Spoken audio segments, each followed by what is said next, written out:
Good morning, everyone, and welcome to this third Tech Survey session with Socomec.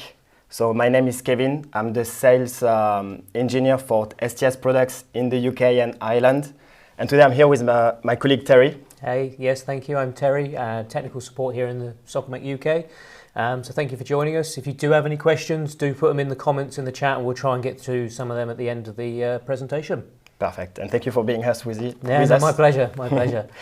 So today I'm here with Terry to discuss and demonstrate how you can achieve a no-break transfer for your load. So the key point to understand this actually is this curve. So you've probably seen it in the past. So it's called the ITIC curve from CBEMA. So it's the Computer and Business Equipment Manufacturers Association that have designed basically this curve on the market. And it's based on on-field analysis and previous recording, and they've worked on this one, they've improved it, so it has been changed, and now that's the current one. So as we can clearly see on here, we can see that all IT equipment are okay, so can work at 0 voltage up to 20 milliseconds.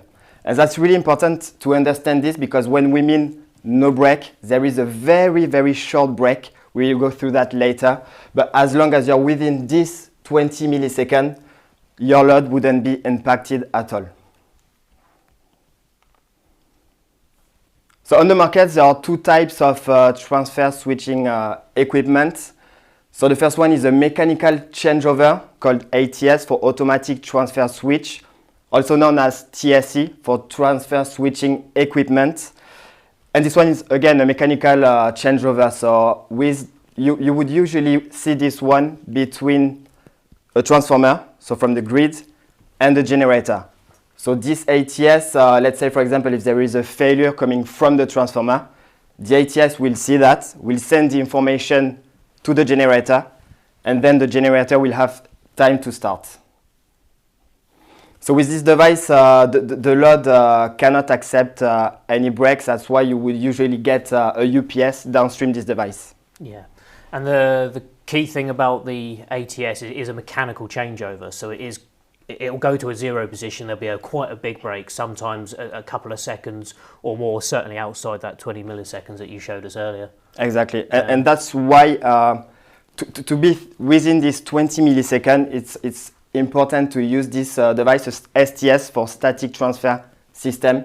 So this device is made with thyristors, and basically you would reach a a transfer time between, we usually say, 3 to 5 milliseconds. It can be up to 10 milliseconds, but we usually say 3 to 5 milliseconds. And it's really important to understand that both these devices are important in the infrastructure to increase the power availability. Yeah, and by availability, you're talking about availability of protected power to the load, so UPS backed all the time. Yeah. Absolutely. So what we mean by availability actually, so for example, let's take the example of an installation where you've got a UPS, okay? So this is the working time of the equipment on site. So let's take the example again for the UPS system. So you've got a working time. Then you can imagine there is a failure on the unit, or maybe an alarm, anyway, something to correct on the system. You will need to call an engineer to get the engineer on site to work to find out the fault, then to clear the fault or to repair the unit if there is something to repair within the unit. Then the system would be back at working, and then you've got this working period again. So this blue period, it's called MTBF, or mean time between failure. And then the MTTR is called mean time to repair. So basically, if you want to increase your availability, your power availability, let's say, it's important to be able to decrease your MTTR, and then your MTBF would be longer. And the great thing, especially with the status, is even though there may be an alarm up, it doesn't mean that the availability of the machine working is going to be a problem. So it could be that one of the fans has failed. The machine's still going to carry on running, it's still going to carry on doing its transfer. And when it does come to doing that repair, we can put the machine into bypass, and we've still got an available critical power protected supply going to the load. 100% Terry. So if we have a look at the internal design of the STS, So basically from 32 amps to 1800 amps with the Socomec products. If you have a look at this, so this is the internal design. So basically you would get everything redundant. So let's take the example, for example, if there is a failure on the microcontroller. So you can see you've got 2 microcontroller cards inside the unit. That's the brain of the STS. So that will be the part of the STS that will monitor the supplies, the output, and everything internally. Imagine you've got a failure on this. Then the engineer would go to site again. So he would find out if the STS is on supply 1 or supply 2. Then, for example, in that case, if it's on supply 1, so the primary source, it will switch onto the bypass. So on all STS systems, it's mandatory to get bypass on both sources. And then the engineer would be able to carry out the works, the repairs on the units, while your load is still through the bypass, so still live.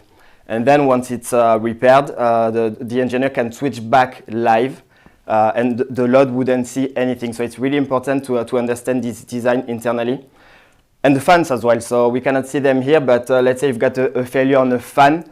You need to understand that you've got 2 fans inside the unit. So even if there is a failure on one, the other one can keep the control and still get the proper ventilation for the unit, whatever happens on the first one. The same as we said already, that especially with the microcontrollers, the brains of the device, if one does fail, the other one takes over instantly. So there's no dropouts, there's no issues. All you're going to get is a preventative alarm on the machine to say, hang on, something's not right here, whether it's the controller or a power supply or anything like that, or a fan failure, for example. Correct. Yeah.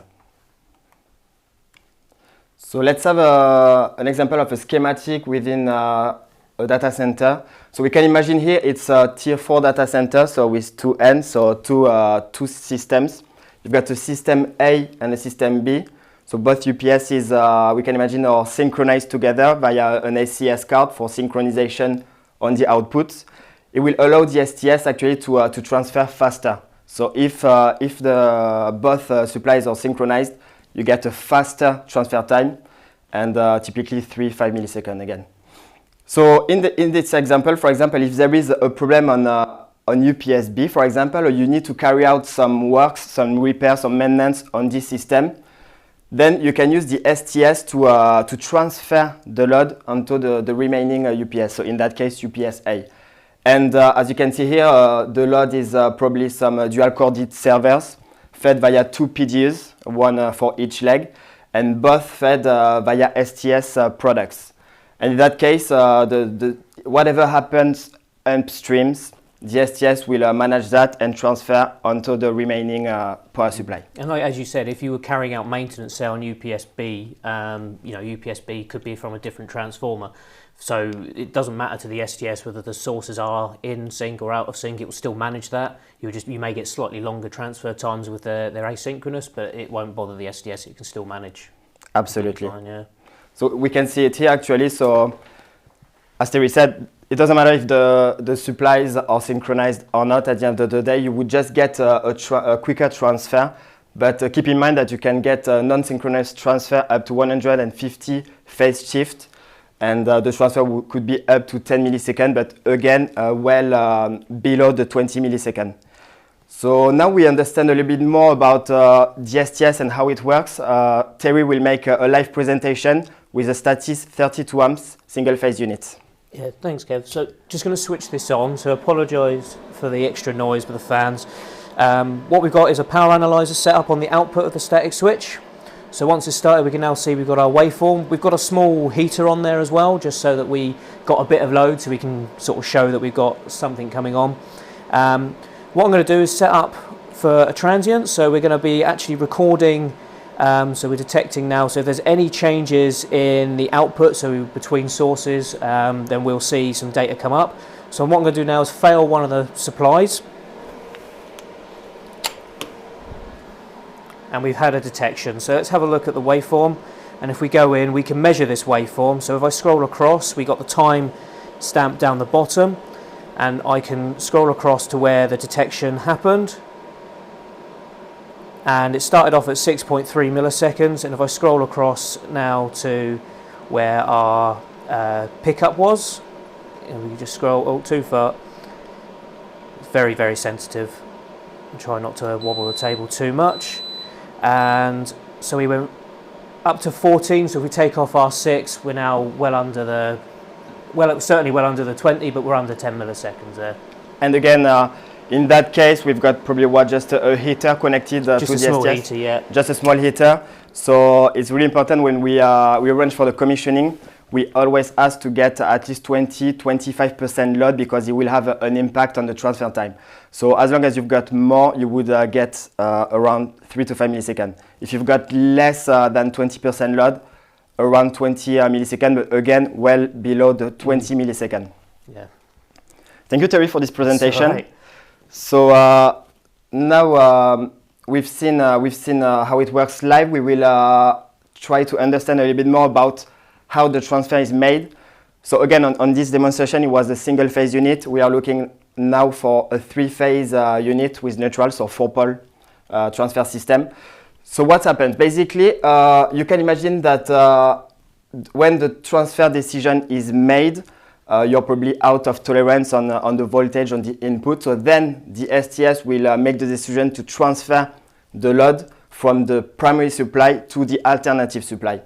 So it will make the decision, and then the first step will be to open the first phase on the source 1, and then to close the first phase on source 2. Then the unit will repeat exactly the same process for the 3 phases, step by step, phase by phase.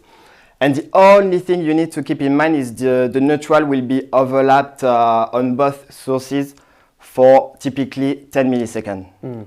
And one of the things here, as it said, we've got phase 1, phase 2. It doesn't necessarily mean it's L1, L2, L3. Whichever phase goes out first is detected, it will fire that one off. So whether that's L1, L3, it will just go, right, I now detected a failure, we're going to cross over the 0, fire that one, and then fire the others off as soon as it can.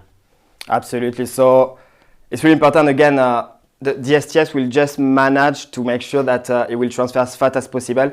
So if you've got the fault and the 0 crossing is close to the phase 2 first, then it will start with the phase 2 and then do exactly the same process. But again, it's just to make sure that you will get the fastest transfer and within this 20 milliseconds. Another technical point that it's important to understand is a feature called ATSM, so it's Advanced Transformer Switching Management Mode. And let's take the example. For example, you've got an installation with a transformer. So basically, you would get your STS unit quite far from the load, but you need a transformer. So you can save some cost on the installation. You can avoid to run the neutral, and you decide to have a transformer, a delta star transformer, for example, to create a proper neutral for your load, sized for your load. In that case, it could be problematic if you don't have any specific mode enabled on the STS. Why? Because during the transient, so during the transfer, let's say you've got a failure on the source 1, for example. Then the STS will need to transfer, but during this transient, it can see a very high amount of current coming from the transformer, which is higher than the inrush current, the magnetizing current for the transformer. And it can be problematic because the problem is you would potentially trip the input protection on source 2 and drop the load.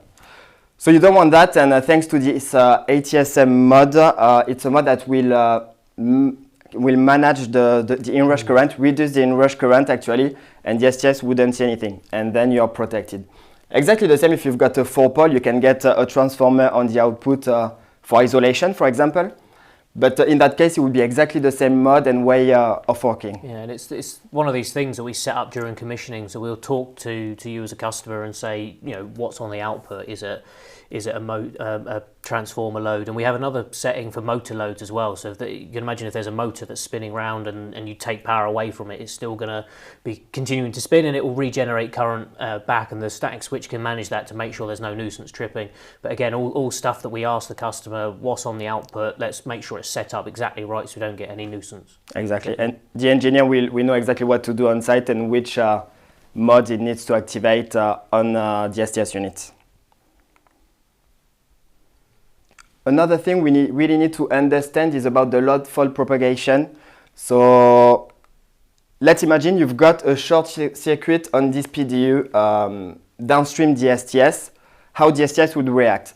So as I said before, DSTS will monitor both supplies but also the output all the time. And in that case, DSTS will get a downstream short circuit. So because there is a high amount of current downstream DSTS, on the input, on the supply, the voltage will be out of tolerance and probably close to zero. So in normal condition, the purpose of DSTS is if it's out of tolerance, it will want to transfer the load to the remaining UPS system. But again, remember that on this specific case, at the same moment, the DSTS has got a high amount of current on the units. So it will be on hold, it won't transfer, it will make the decision to stay on the same UPS system, on the same supply. And as you can see here, you've got also another STS on the same primary supply, so from UPS B in blue. But so this one will be out of tolerance as well, but this one hasn't detected any problem on the output, any short circuit downstream DSTS. So then this one will be able to transfer the load onto the UPS A.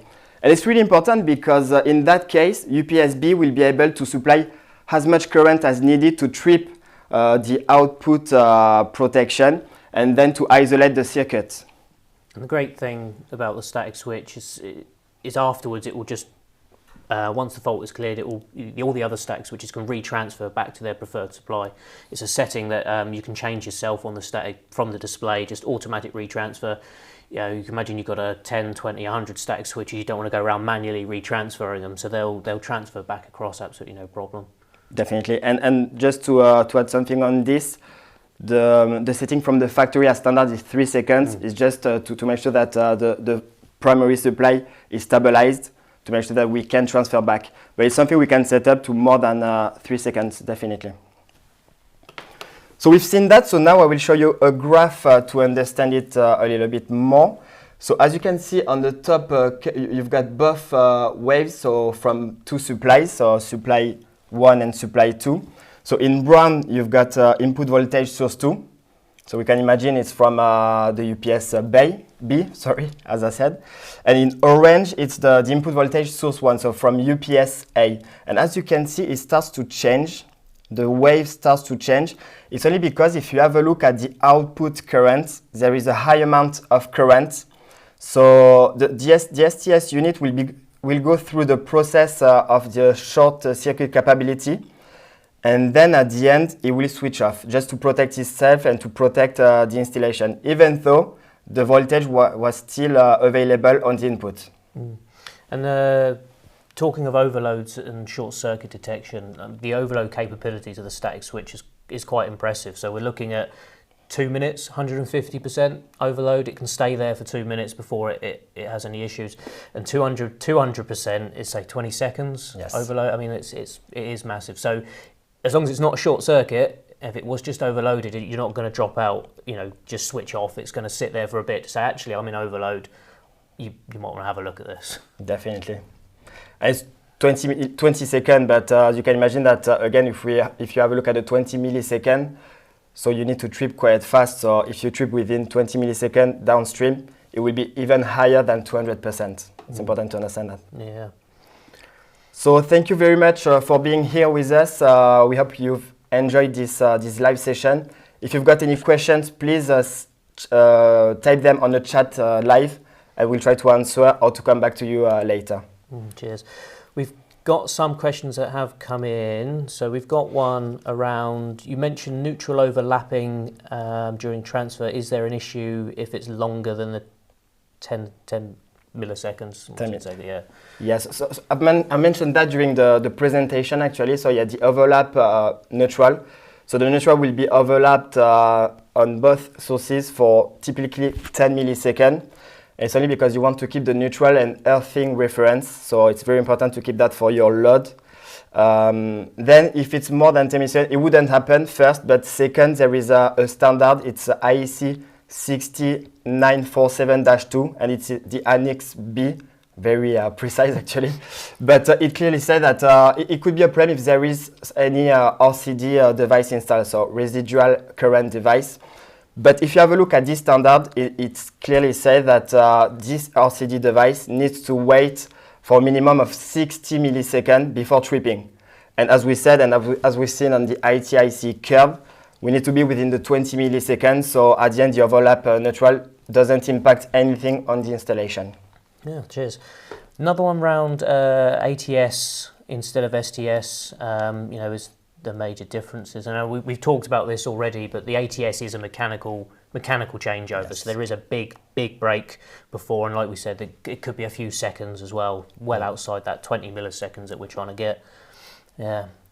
And another one here, somebody's saying why 3-pole over 4-pole or vice versa. So 3-pole, I think we're talking about static switches here. Okay. Yeah, I've mentioned that briefly, but yeah, you can get different type of systems, 3-pole, 4-pole. It's a quite long subject, so if you really want to go through this one, I would invite you to send an email to our info box. So it's info.uk@socomec.com, and I do a CPD session to go through this one. I would love to answer now, but it's very long to explain everything. So I've got a separate presentation for this one. So feel free to drop a line, and we'll be more than happy to arrange everything for the CPD if you want. Cool, cheers. Yes, well, I think well answered. I haven't seen any more come in after that. So if there are any more, we'll certainly come back to you, either directly or via the comments as well. And again, thank you very much for being here with us on this live session. We hope you enjoyed it again, and we hope you have a great Christmas, and we'll speak to you soon. Thank you very much. Bye.